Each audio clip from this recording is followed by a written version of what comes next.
Since time immemorial, forests have provided man protection, nourishment, and warmth. Our challenge is to use our forests, but also to preserve them in their abundance. Sawmills contribute to sustainable usage of our forests. As early as 3,000 years ago, bronze hand tools were being used to process logs into timber. Until this day, this technique has remained in countries with less developed industry. A model demonstrating this process is on display in this museum. The Romans used steel saws. Such tools from the 3rd to the 5th century can be seen at various museums.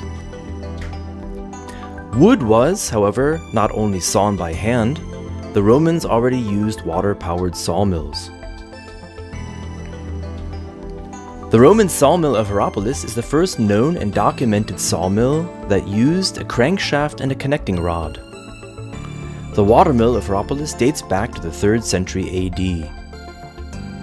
Centuries later, Leonardo da Vinci also constructed a crankshaft-driven gang saw. Until today, this type of gang saw, the Venetian gang saw, has remained. A similar, fully operational gang saw is on display at the Farmhouse Museum in Amerang, Germany. This gang saw was still in operation up until the first half of the 20th century. This historical photograph shows the sawmill when it was located in Kaplan near Waldhaus in the district of Traunstein, Bavaria. A water wheel generates the power required to run the gang saw equipped with only one saw blade via a wooden gear wheel and leather belts.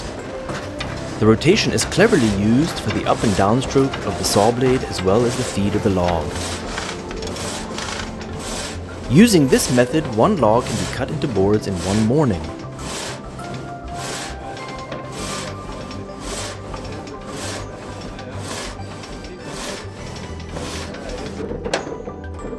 Nevertheless, a lot of manual work is still necessary, from winching the logs up to the saw bed, positioning the logs, the cutting, the stacking of the sawn timber, to the sharpening and the setting of the saw blades.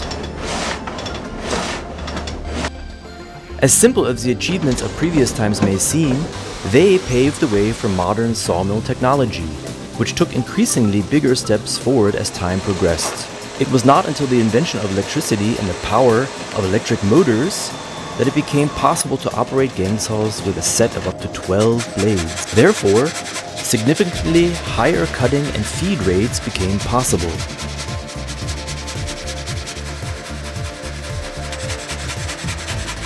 The principle of the crank drive has remained unchanged.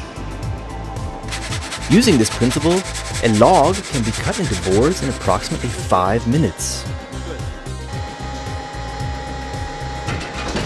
The feed of the log and the removal of the sawn timber are fully automatic.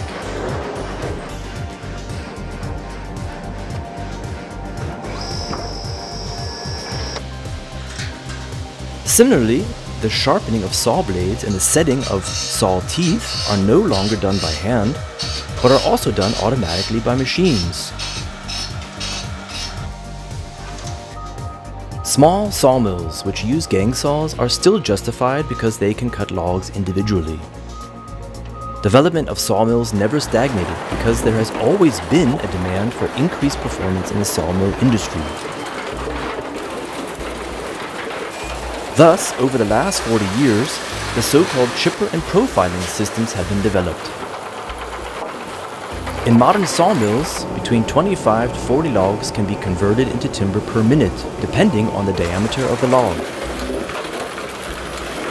The log feed is automatic, as is the alignment of the log. Even curved cutting is possible. This way, the maximum amount of timber can be obtained. 2 outer sides are removed with cutter discs, then the log is turned automatically and the same procedure is repeated on the other 2 sides. Then a corner on the top and bottom of each side is milled off from the remaining wane.